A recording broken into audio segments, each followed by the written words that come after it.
Hey julle, so my personal shopper het gaan shop vir my klere vandag. So wys bietjie vir ons en sê vir ons waar het mamma gekoop. My lovey, ek het vir jou by Pick n Pay Clothing 2 vir R340. Kyk daar, navy blou. Geen ribbing onder nie, so dit laat die mense maagie wegsteek. Dit is vir real women clothing. So ek het so enetjie gekoop. En dan het ek vir jou 'n blou T-hempie gekoop wat jy onderom kan aantrek. Dis ook 2 vir R130. En dan het ek vir jou so lekker jegging gekoop. Kyk daar hoe sexy, kyk die ass. Kyk hoe sexy is dit. En dis ook 2 vir R300.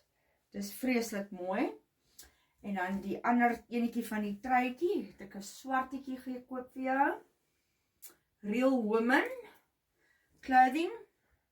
En ek sommer so turquoise groen stywe hempie vir jou gevat daarby. Jy kan altyd afwissel met ander klere. En natuurlik jou ma se favourite kleur moes vir jou 'n kakie broek vat. Kyk hoe mooi is dit. Vreeslik mooi.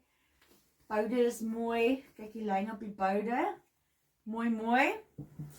So jy kan hom ook saam met alles dra. En alles was by R771.50. So jy het lekker mooi hempies en broekies gekry. Bye bye!